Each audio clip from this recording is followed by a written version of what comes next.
Los Toldos es una pequeña localidad ubicada a unos 200 kilómetros de la capital federal.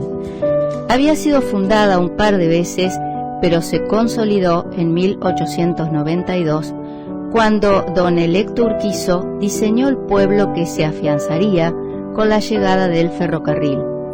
Debía su nombre a la proximidad con la toldería del lonco Ignacio Coliquio.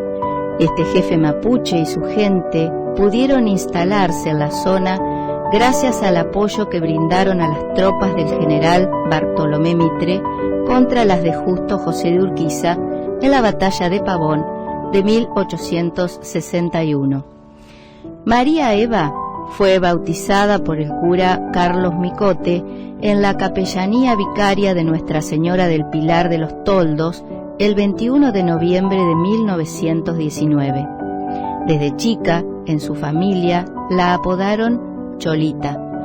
Andando el tiempo, Perón de Entrecasa la llamaría Chinita.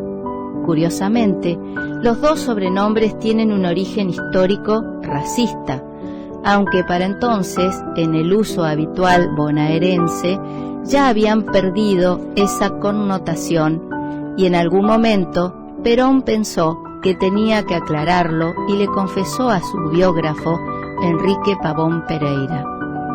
Obviamente, el mote de Chinita no obedece a ningún antecedente biológico ni tampoco puede prestarse a equívoco alguno. Mi mujer no era negra, ni mulata, ni zamba, ni tenía otra relación con los orígenes en cuyo ámbito había venido al mundo, en la reserva de los Toldos. Que el haber sido amamantada por una madre indígena de la etnia de los Coliqueo. En rigor de verdad, Eva lucía un cutis de alabastro y su tez era translúcida, amarfilada, casi blanquinosa. ¿Me entenderá usted si le digo que era de físico transparente? Eso le decía Perón a su biógrafo. ¿Acaso esta necesidad de purificar los orígenes de Evita obedeciese a su condición de hija natural, en momentos en que esto representaba un estigma social? Muchos son los mitos alrededor de su nacimiento, los que se fueron transformando a través del tiempo. El acta de matrimonio con Juan Domingo Perón indica que Evita nació en Junín el 7 de mayo de 1922. Hija legítima de doña Juana Ibarguren de Duarte y de su esposo Juan Duarte. Pero por investigaciones posteriores pudo saberse que la partida de nacimiento que consignaba esa fecha era falsa y que la original, inscripta en el registro civil de General Viamonte, había sido arrancada y destruida. Esta adulteración pretendía reparar su condición de hija natural, producto de la negativa de su padre a reconocerla. Fue inscripta por su madre como María Eva Ibarguren. El cambio, la partida de la condición civil de sus padres, de concubinos a casados, debía ir necesariamente acompañado de la modificación de la fecha de nacimiento de María Eva, porque Duarte estaba casado, no precisamente con Juana, y recién en 1922 cambió su estado civil por el de viudo. Esta alteración en la fecha eliminaba entonces la condición de hija adulterina de Evita. La modificación se produjo en 1945, en los días previos a la boda con Perón. Cuando Evita fue anotada con estos datos ficticios en el acta número 728, documento que originariamente correspondía a un bebé muerto a los 2 meses de vida, llamado Juan José Usqueda. Incluso las circunstancias del parto son motivo de dudas. Héctor Daniel Vargas aporta algunos datos al afirmar que, según la versión más generalizada, Juana Rawson de Guayaquil, comadrona de la tribu mapuche de Coliqueo, ayudó durante el parto a Juana Ibarguren, de 25 años.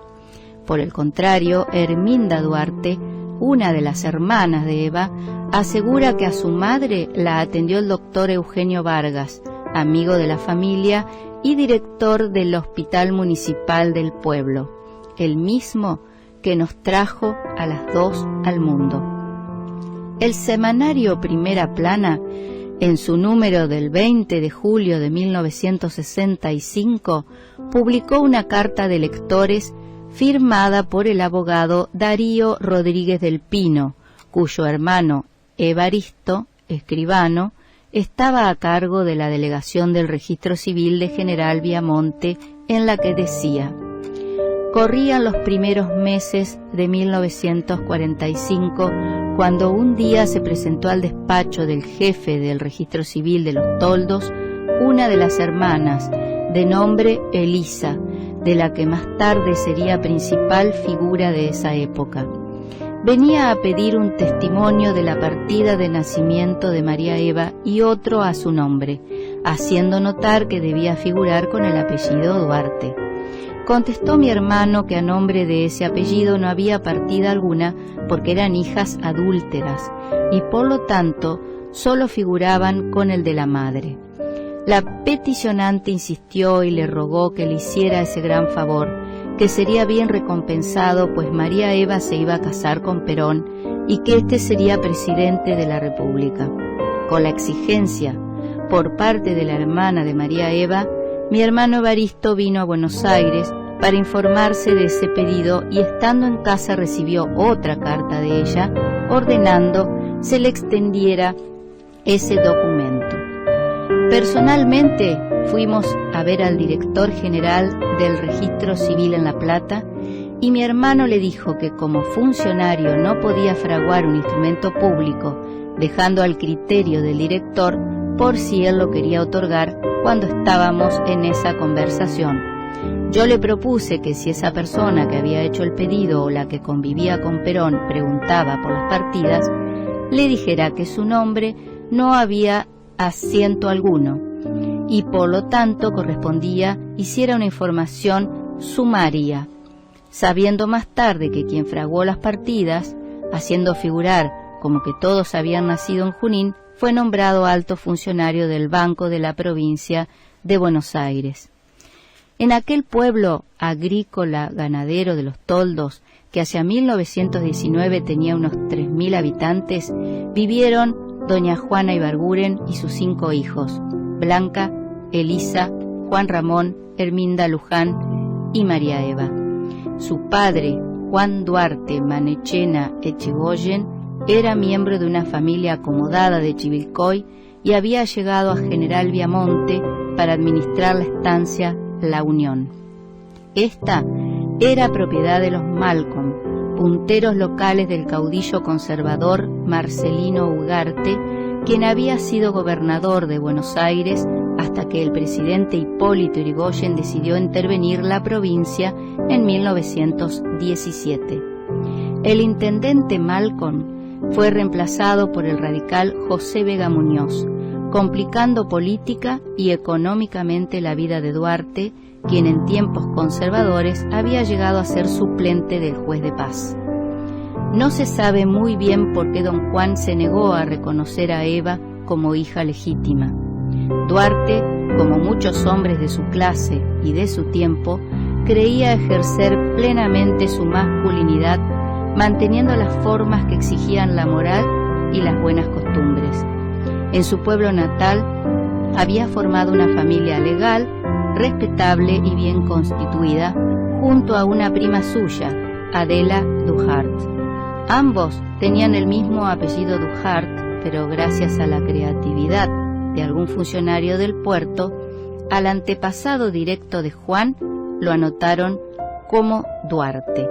Juan Duarte, con su esposa Adela, había tenido 5 hijos que gozaban del estatus de legítimos, con doña Juana, a la que había conocido en La Unión en el año 1908, tuvo sus otros hijos, los naturales, siempre cercanos a aquel mote de bastardos, terriblemente insultante en aquellas épocas en las que la condición de natural era un pasaporte a la discriminación social y jurídica. Discriminación social